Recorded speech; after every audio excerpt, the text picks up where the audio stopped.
Hi friends, இன்றைக்கி நம்ம பார்க்க போகிற படம் குடும்பஸ்தன். ஸ்டார்டிங் சீன்லேயே நம்ம மணிகண்டன் அவர் மேரேஜ் பண்ணிக்கிறாரு. Love marriage. அவங்க ஃப்ரெண்ட்ஸ் எல்லாம் சேர்ந்து பண்ணி வைக்கிறாங்க. வீட்டில் 2 சைடில் பயங்கர எதிர்ப்பு. நீங்கள் நல்லா இருக்க மாட்டீங்க அப்படி இப்படின்னு சொல்லி ரொம்ப சபிக்கிறாங்க. எல்லாம் பண்ணுறாங்க. எப்படியோ ஒரு வழியை இவங்க முன்னால் நம்ம வாழ்ந்து காட்டணும் அப்படின்னு நம்ம மணிகண்டனும் அவங்க ஒய்ஃபும் முடிவெடுக்கிறாங்க. பட் எப்படியோ ஒரு இடத்துல அவங்க வீட்டில் மணிகண்டன் அவங்க வீட்டில் ஒத்துக்கிட்டு சேர்த்துக்கிறாங்க. ஆனால் அந்த பொண்ணுக்கு மாமியார் கொடுமை அந்த மாதிரி நடக்குது.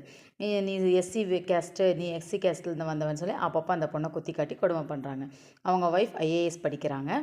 அவங்க அப்பாவுக்கு அவங்க வீட்டை ரெடி பண்ணணும் அப்படிங்கிறது ஒரு ஆசை.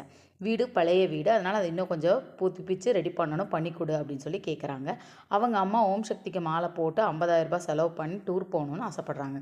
இதை எல்லாத்தையும் நிறைவேற்றி தரதா ப்ராமிஸ் பண்ணி கொடுக்குறாரு நம்ம மணிகண்டன். அவர் ஒரு நார்மல் ஜாபில் இருக்கார். அவர் ஒரு டிசைனரு. நார்மலாக மந்த்லி ஒரு 30,000 சம்பாதிக்கிற மாதிரி ஒரு நார்மல் ஜாபில் எம்ப்ளாயியாக அவர் ஒர்க் பண்ணுறாரு. அதே இடத்துல அவருக்கு இன்னும் அக்கா ஒருத்தர் இருக்காங்க. அக்காவோட ஹஸ்பண்ட் மாமா. அவரை கண்டாலே இவருக்கு பிடிக்காது. அவருக்கும் இவருக்கும் எப்பவும் முட்டிக்குது. அவங்க 2 பேத்துக்கும் சண்டை வந்துகிட்டே இருக்கிறது அதிகம். இவர் எப்போவுமே மட்டம் தட்டி இவர் சரியில்லை அப்படிங்கிற மாதிரி மட்டம் தட்டி கேவலமாக பேசுகிறதே அவரோட வேலை. அதனால் அவரை கண்டாலே இவருக்கு பிடிக்கிறதில்ல நம்ம ஹீரோவுக்கு. நம்ம ஹீரோயின் எப்படியோ கலகலப்பாக அப்படியே சந்தோஷமாக குடும்பம் நடத்திட்டு இருக்காங்க. அப்போ ஹீரோயின் கன்சீவ் ஆகுறாங்க. அப்போ ஹீரோட்ட இந்த குழந்தை வேண்டாம், நமக்கு கலைச்சிடலாம் அப்படிங்கிற மாதிரி சொல்கிறாங்க. நம்மளோட நிலமை சரியில்லை, நம்ம வீட்டு நிலைமையும் சரியில்லை, அதனால் வேண்டாம். இது எவ்வளோ செலவுகள் இருக்குது தெரியுமா, குழந்தைக்கு கல்யாணம் காய்ச்சி படிக்க வைக்கணும், அந்த மாதிரி நிறைய விஷயங்கள் இருக்குது அப்படின்னு சொல்லி ஒய்ஃப் சொல்கிறாங்க. அப்போ இவர் இல்லை, கொஞ்ச நாளில் எனக்கு ப்ரொமோஷன் கிடச்சிரும், நல்ல ஒர்க் அவுட்டும் ஆயிடும், அப்போ நம்ம இந்த குழந்தைய வளர்க்க நம்மளால் முடியும், வேண்டாம் கலைக்க வேண்டாம், பார்த்துக்கலாம் அப்படின்னு சொல்லி ஒய்ஃபுக்கு ப்ராமிஸ் பண்ணுறாரு. அதே மாதிரி வீடு கட்டி தரேன்னு அப்பாவுக்கு ப்ராமிஸ் பண்ணுறாரு. அம்மாவை டூருக்கு அனுப்பி வைக்கிறேன்னு அம்மாவுக்கும் ப்ராமிஸ். நம்ம ஹீரோ அவர் ஆஃபீஸ்லேயே அவர் ஃப்ரெண்டுக்கும் ஒரு ஒர்க் வாங்கி கொடுக்குறாரு. அந்த ஒர்க்கை பார்க்குறாங்க. அங்கிறது தான் பிரச்சனையே ஆரம்பமாகுது. குடும்பஸ்தன் படத்தோட கதையை இப்போ தான் நம்ம சரியாக புரிஞ்சுக்க போகிறோம். அப்போ அவர் ஃப்ரெண்டுக்கும் முதலாளிக்கும் ஒரு சின்னதாக பிரச்சனை வருது. அந்த இடத்துல முதலாளியோட கஸ்டமரை நம்ம ஹீரோ போய் அடிச்சிடுறாரு.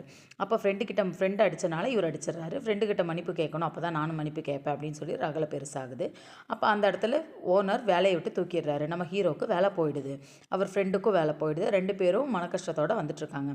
என்னால் தான் வேலை போச்சு. அவர் வீட்டில் சொல்கிறதில்ல, ஒய்ஃப்கிட்டே சொல்கிறதில்ல, அப்பா அம்மா யார்கிட்டையுமே தனக்கு வேலை போன விஷயத்த சொல்கிறதில்ல. 3 நாள் ஒரு வேலை பார்த்துக்கலாம் அப்படின்னு சொல்லி ஒரு ஃப்ரெண்டு ஒரு ஐடியா சொல்கிறாரு. ஓகேன்னு சொல்லிவிட்டு 3 நாளில் நான் புதுசாக ஒரு வேலை தேடிக்கலாம் அப்படின்னு தேட ஆரம்பிக்கிறாரு.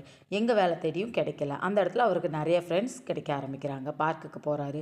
காலையில் வேலைக்கு போகிறதா கிளம்பி வந்து பார்க்கில் டைம் ஸ்பெண்ட் பண்ணுறாரு. அப்படியே நாட்கள் நகர ஆரம்பிக்குது. கொஞ்ச நாளில் வேற ஒரு வேலையை தேடலான்னு எல்லா பக்கம் தேடுறாரு. எங்கேயும் பெருசாக அவருக்கு ஒரு வேலை அமையவே இல்லை. அப்போ தான் அப்பா அம்மாவுக்கு 2 பேத்துக்கும் 60ஆம் கல்யாணம் பண்ணணும்னு வருது. குடும்பத்தை காப்பாற்றுறதுக்காக, குடும்ப பிரச்சனைகளை சமாளிக்கிறதுக்காக கடன் வாங்க ஆரம்பிக்கிறாரு. கடன் வாங்குற கடன் 30,000 20,000 அப்படியே போய் ₹1,00,000 தாண்டுது. ஃபைனான்ஸ் வாங்க ஆரம்பிக்கிறாரு. ஃபைனான்ஸர்கிட்ட போய் 5 வட்டி 10 வட்டின்னு கடன் வாங்க ஆரம்பிக்கிறாரு. அதுவும் பெருசாக வளர ஆரம்பிக்குது. இங்கேருந்து பிரச்சனைகள், அவருக்கு வரிசையில் பிரச்சனைகள் ஸ்டார்ட் ஆகுது. அம்மா அப்பா 2 பேரும் 60ஆம் கல்யாணம் பண்ணணும் அப்படிங்கிற ஜோசியர் சொன்னார்னு சொல்லி அதுக்காக நிற்கிறாங்க. அப்போ ஓகே, இதை என்ன பண்ணுறது, எல்லாத்தையும் ஃபேஸ் பண்ணி எப்படியோ முட்டி மோதிட்டு இருக்கும்போது இதை எப்படி ஃபேஸ் பண்ணுறது, கிட்டத்தட்ட ₹2,00,000 செலவாகுமே, என்ன பண்ணுறதுன்னு யோசிக்கிறாரு. கடைசியில் அவங்க மாமா தலையிலே இதை கட்டணும்னு பிளான் பண்ணுறாரு. அவருக்கு வரிமான புது ஃப்ரெண்ட்ஸை வச்சு குடுகுடுப்பக்கார மாதிரி வேஷம் போட வச்சு அவங்க மாமா வீட்டு முன்னால் இந்த மாதிரி உங்கள் சொந்த மாமனார் மாமியாருக்கு நீங்கள் மேரேஜ் பண்ணி வச்சிங்கன்னா உங்களுக்கு நல்ல வேலையும் கிடைக்கும், உங்களுக்கு பதவி உயர்வும் கிடைக்கும்னு சொல்லி ஆசையை காட்டி அவங்க மாமா கையாலேயே அந்த கல்யாணத்தையும் பண்ண வச்சிடறாரு. தனக்கு வேலை போன விஷயத்த அவர் ஃபேமிலிக்கிட்ட சொல்கிறதே இல்லை. அந்த கல்யாண விஷயத்தில் வச்சு அவங்க மாமா எல்லா விஷயத்தையும் தெரிஞ்சுக்கிட்டு சொந்தக்கார முன்னால் எல்லாரும் முன்னாலையும் ஓப்பன் பண்ணி உண்மையை சொல்லிடுறாரு. அதனால் அவங்க ஃபேமிலியில் இருக்குது எல்லா விஷயம் தெரிய வருது. ஏன் சொல்லலைன்னு ஃபேமிலிக்குள்ளேயும் பிரச்சனை ஆரம்பிக்குது.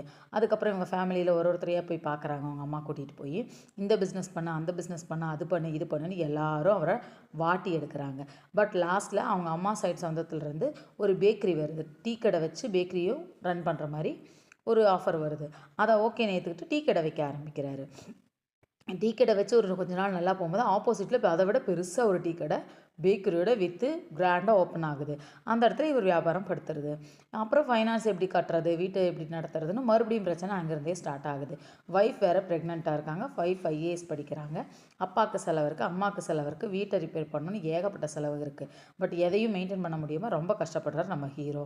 அப்போ அந்த இடத்துல அவங்க அக்கா வீட்டுக்காரும் மிஸ் அண்டர்ஸ்டாண்டிங் இருக்குது. அக்காவுக்கு ஒரே குழந்தை இருக்குது, ஒரே ஒரு பெண் குழந்தை இருக்குது. இப்போ என்ன பண்ணுறதுன்னு தெரியாமல் நம்ம ஹீரோ ரொம்ப தடுமாறுறாரு. என்ன தான் பண்ணுறது அப்படின்னு சொல்லிட்டு ரொம்ப ஃபைனான்ஸில் கடன் வாங்குறாரு.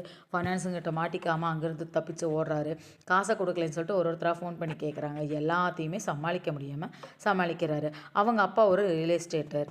அப்பா இவங்க ஆஃபீஸ்லேயே உட்காந்துட்டு இவங்க கடையிலேயே உட்காந்துட்டு ரியல் எஸ்டேட் பேசக்கூடாது அப்படின்னு போர்டு போட்டிருப்பாரு. அப்போ அந்த இடத்துல ரியல் எஸ்டேட் பற்றி பேசுகிறாங்க. அப்போ அந்த இடத்துக்கு அவருக்கு ஒரு யோசனை வர ஆரம்பிக்குது. ரியல் எஸ்டேட் இவர் ஒரு நாள் வண்டி பஞ்சர் ஆயிரும். பஞ்சர் போட இடத்துல பின்னால் ஐடி ஆஃபீஸ்க்கு கொடுக்குற மாதிரி இடம் இருக்கும். அந்த இடத்த சேல் பண்ணி கொடுக்கணும் அப்படிங்கிற மாதிரி அங்கே இருக்கவங்க சொல்லியிருப்பாங்க. அப்போ அந்த இடம் அவருக்கு ஞாபகம் வருது.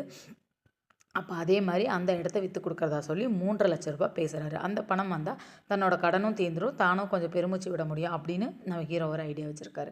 அப்போ பையர்கிட்ட போய் பேசி அந்த இடத்தையும் கிரயம் பண்ணி விற்று கொடுக்குறாரு. ஆனால் பையர் அந்த இடத்துல தனக்கு கொடுத்த பணம் வெறும் 1,00,000 தான். அந்த இடத்துல ஒரு தன்மானம் பாதிக்கப்படுது. கோவத்தில் அந்த பணத்தையே விட்டெறிஞ்சு அவன் மூஞ்சிலே விட்டெறிஞ்சிடறாரு. அவங்க அப்பாவும் சமாதானம் பண்ணுறாங்க, அவங்க அம்மாவும் சமாதானம் பண்ணுறாங்க. அவங்க அப்பா வந்து அந்த இடத்துல கோவப்படுறாரு, அவங்க அம்மாவும் கோவப்படுறாங்க.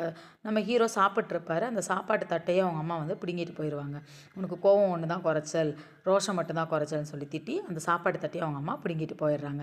அந்த கோவத்தில் நம்ம ஹீரோ இருப்பார். நம்ம ஹீரோயின் ஃபுல்லு நிறமாச கர்ப்பிணியாக இருப்பாங்க. அப்போ வந்து காசுக்காக மட்டும்தான் எங்கிட்ட எல்லோரும் வரீங்களா அப்படிங்கிற மாதிரி இவருக்கு ஒரு ஒப்பீனியன் தோண ஆரம்பிச்சிடும். அவங்க ஒய்ஃப் அதை பார்த்துட்டு அவரோட ஓனர்கிட்ட பேசி, பழைய ஓனர்கிட்டே பேசி தனக்கு தன் ஹஸ்பண்டுக்கு மறுபடியும் அந்த வேலையை தரும்படி கேட்குறாங்க. ஓகேன்னு சொல்லி அவரும் நம்ம ஹீரோவுக்கு ஃபோன் பண்ணி வேலைக்கு வா அப்படின்னு சொல்லி சொல்கிறாங்க. உங்கள் ஒய்ஃப் இந்த மாதிரி எல்லா பிரச்சனையும் சொன்னாங்க, நீ திரும்ப வேலைக்கு வா அப்படின்னு கூப்பிட்றாங்க. அது அவருக்கு ஒரு தன்மான பிரச்சனையாக அமையுது. நான் யாருக்கும் தலைவணங்கக்கூடாது, கௌரவமாக வாழணும்னு நினைக்கிறேன், நீ போய் பிச்சை எடுக்கிற மாதிரி இந்த மாதிரி எனக்கு ஒரு வேலை கேட்டு வச்சுருக்க அப்படின்னு சொல்லி அவர் சங்கடப்படுறாரு. அப்போ நான் உன்னை கட்டிக்கிட்டதே தப்பாச்சு அப்படின்னு சொல்லி நம்ம ஹீரோயின் சொல்கிறாங்க.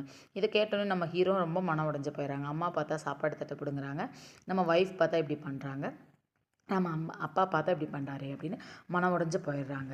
ஹீரோயினுக்கு பிரசவ வலி வர ஆரம்பிக்குது. ஹாஸ்பிட்டலுக்கு போகிறாங்க. அதோட ஃபேமிலியும் ஒன்று சேருது.